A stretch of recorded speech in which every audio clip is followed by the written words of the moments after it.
નમસ્કાર દર્શક મિત્રો, અમારી ચેનલમાં આપનું ફરી એકવાર હાર્દિક સ્વાગત છે. તો શું તમે ક્યારેય વિચાર્યું છે કે તમારા ઘરમાં વધેલી એક સામાન્ય અને વાસી રોટલી તમારા જીવનની દશા બદલી શકે છે? શું એ શક્ય છે કે જે રોટલીને તમે અવારનવાર નકામી સમજી ફેંકી દો છો, એ જ રોટલી તમારા ઘરમાં ધન, સમૃદ્ધિ અને સૌભાગ્યના દ્વાર ખોલી દે છે? આજે હું તમને એક ગુપ્ત રહસ્ય જણાવવા જઈ રહી છું, જેને જાણ્યા પછી તમે ક્યારેય વાસી રોટલીને અવગણશો નહીં. પ્રાચીન સમયથી જ આપણા સનાતન ધર્મમાં દરેક વસ્તુનું વિશેષ મહત્વ બતાવવામાં આવ્યું છે. ભોજનને તો વિશેષ રૂપે અન્નપૂર્ણાનો પ્રસાદ માનવામાં આવે છે. એવું કહેવાય છે કે અન્નનું અપમાન કરવું એ સીધું દેવી અન્નપૂર્ણાનું અપમાન છે, અને જ્યાં અન્નનું અપમાન થાય છે ત્યાં ધીરે ધીરે દરિદ્રતા પોતાના પગ પેસારો કરવા લાગે છે. પરંતુ મિત્રો, આ જ વાસી રોટલી જો સાચી રીતે અને સાચા સમયે ઉપયોગમાં લેવામાં આવે તો તે તમારા જીવનમાં ચમત્કાર કરી શકે છે. તમે અવારનવાર વડીલોને કહેતા સાંભળ્યા હશે કે રાતની વધેલી રોટલીને ક્યારેય પણ કચરામાં ન ફેંકવી જોઈએ. આની પાછળ માત્ર ભાવનાત્મક કારણ જ નહીં, પરંતુ આધ્યાત્મિક કારણો પણ છુપાયેલા છે. પહેલું રહસ્ય: ગાયને વાસી રોટલી ખવડાવવી. સવારે ઉઠતા જ જો તમે એ વાસી રોટલી કોઈ ગાયને ખવડાવો છો તો તે અત્યંત શુભ માનવામાં આવે છે. ગાયને આપણા ધર્મમાં માતાનું સ્થાન આપવામાં આવ્યું છે. એવું માનવામાં આવે છે કે ગાયમાં 33 કોટી કરોડ દેવી દેવતાઓનો વાસ હોય છે. જ્યારે તમે વાસી રોટલી ગાયને ખવડાવો છો ત્યારે તે માત્ર એક જીવને ભોજન આપવાનું નથી હોતું, પરંતુ તમે અજાણતામાં જ બધા દેવી દેવતાઓને પ્રસન્ન કરી રહ્યા છો. આનાથી તમારા જીવનમાં આવી રહેલી આર્થિક પરેશાનીઓ ધીરે ધીરે સમાપ્ત થવા લાગે છે. ઘરમાં સુખ સમૃદ્ધિનું આગમન થાય છે. બીજું રહસ્ય: કૂતરાને રોટલી આપવી. જો તમારા જીવનમાં અચાનક મુશ્કેલીઓ આવી રહી છે, કામ બનતા બનતા બગડી જાય છે, તો વાસી રોટલી કૂતરાને ખવડાવવી અત્યંત લાભકારી માનવામાં આવે છે. કૂતરાને ભગવાન ભૈરવનું વાહન માનવામાં આવે છે. જ્યારે તમે વાસી રોટલી કૂતરાને ખવડાવો છો ત્યારે ભગવાન ભૈરવ પ્રસન્ન થાય છે અને તમારા જીવનમાંથી નકારાત્મક શક્તિઓને દૂર કરે છે. આનાથી તમારા કાર્યમાં આવનારી અડચણો સમાપ્ત થવા લાગે છે. હવે ત્રીજું રહસ્ય છે કીડીઓને રોટલી આપવી.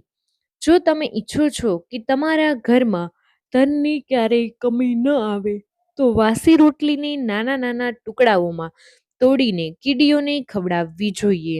આ એક નાનકડો ઉપાય દેખાય છે, પરંતુ તેનો પ્રભાવ ખૂબ જ મોટો હોય છે. કીડીઓને ભોજન આપવું એ પુણ્યનું કાર્ય માનવામાં આવે છે, અને આનાથી તમારા પાપ પણ ઓછા થાય છે.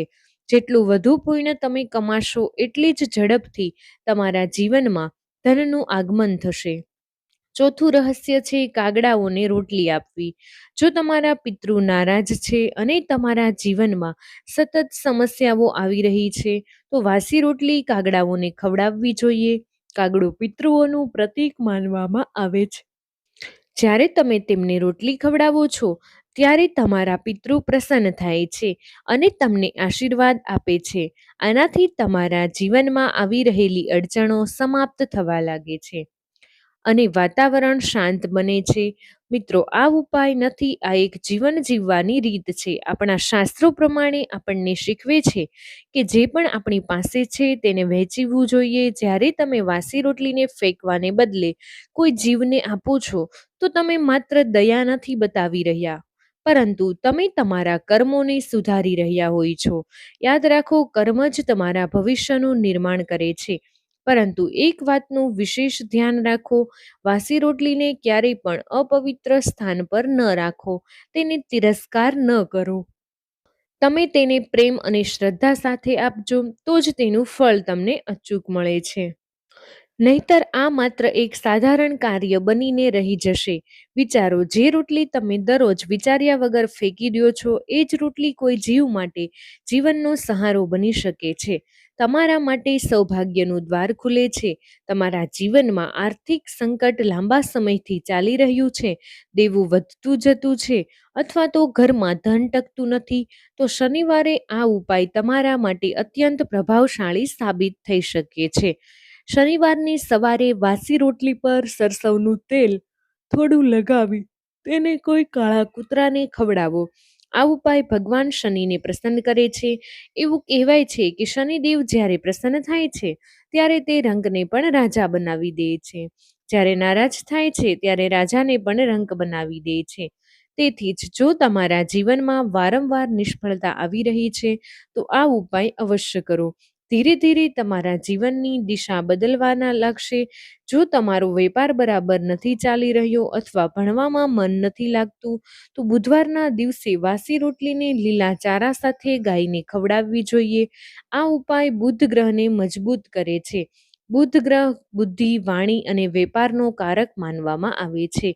આ ઉપાયથી તમારી નિર્ણય લેવાની ક્ષમતા વધે છે, વેપારમાં લાભ થવા લાગે છે, ઘરમાં કારણ વગરના ઝઘડા થતા રહે છે, મન અશાંત રહે તો રાતની વધેલી રોટલીને સવારે કોઈ પક્ષીને ખવડાવવી જોઈએ. જ્યારે તમે પક્ષીઓને ભોજન આપો છો ત્યારે તમારા ઘરમાં સકારાત્મક ઉર્જાનો સંચાર થાય છે. ધીરે ધીરે ઘરનું વાતાવરણ શાંત થાય છે, સુખદ થવા લાગે છે. અને મિત્રો, એક ઉપાય જણાવવા જઈ રહી છું જેને બહુ જ ઓછા લોકો જાણે છે. તો રાત્રે સૂતા પહેલા એક વાસી રોટલી લ્યો, તેના પર થોડો ગોળ મૂકો, કોઈ સાફ જગ્યા પર મૂકો, સવારે તે રોટલીને કોઈ ગાયને ખવડાવી દો. આ ઉપાય સતત 11 દિવસ સુધી કરો. એવું કહેવાય છે કે આ ઉપાયથી ઘરની દરિદ્રતા ધીરે ધીરે સમાપ્ત થવા લાગે છે, ધનના નવા માર્ગ ખુલવા લાગે છે. આ બધું જ માત્ર અંધવિશ્વાસ નથી, આની પાછળ એક ઊંડો સિદ્ધાંત કામ કરે છે. જ્યારે તમે કોઈ જીવને ભોજન આપો છો ત્યારે તમે બ્રહ્માંડમાં સકારાત્મક ઉર્જા મોકલો છો. એ જ ઉર્જા અનેક ગણી થઈને તમારી પાસે પાછી આવે છે. આને જ કર્મનો સિદ્ધાંત કહેવામાં આવે છે. એક વ્યક્તિ હતો જે હંમેશા આર્થિક તંગીથી પરેશાન રહેતો. તેની પાસે પૈસા તો આવતા હતા પરંતુ ટકતા ન હતા. એક દિવસ તેણે પોતાના ઘરના વડીલને વાત માની રોજ વાસી રોટલી ગાયને અને કૂતરાને આપવાની શરૂ કરી. શરૂઆતમાં તો તેને કોઈ ખાસ ફરક ન દેખાયો, પરંતુ થોડા જ અઠવાડિયામાં તેના કામ બનવા લાગ્યા, રોકાયેલા પૈસા મળવા લાગ્યા. ધીરે ધીરે તેની આર્થિક સ્થિતિ મજબૂત થતી ગઈ. આ કોઈ ચમત્કાર ન હતો, આ તેના કર્મોનું પરિણામ હતું. મહત્વપૂર્ણ નિયમો: આને ક્યારેય ન ભૂલો. વાસી રોટલીને ક્યારેય પણ કચરામાં ન ફેંકો. તેને હંમેશા શ્રદ્ધા અને સન્માન સાથે આપો. ગુસ્સા કે મજબૂરીમાં કરવામાં આવેલું દાન ફળ નથી આપતું. નિયમિતતા જાળવી રાખો. મિત્રો, જીવનમાં મોટા બનવા માટે મોટા કાર્યો કરવાની જરૂર નથી. નાના નાના સારા કર્મો જ તમને મહાન બનાવી શકે છે. વાસી રોટલીનો આ નાનકડો ઉપાય તમારા જીવનમાં મોટો બદલાવ લાવી શકે છે. તો મિત્રો, એક બીજું ગુપ્ત રહસ્ય છે જે તમને આ ઉપાયને વધુ શક્તિશાળી બનાવી શકે છે. તો ધ્યાનથી સાંભળો. કોઈ પણ ઉપાય ત્યાં સુધી ફળ નથી આપતો જ્યાં સુધી તમારો ભાવ અને સંકલ્પ જોડાયેલો ન હોય.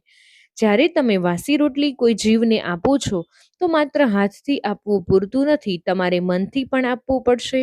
રોટલી આપતી વખતે મનમાં ને મનમાં એક સંકલ્પ લ્યો: હે ઈશ્વર, હું આ અન્ન તમારા જ અંશને અર્પિત કરી રહ્યો છું.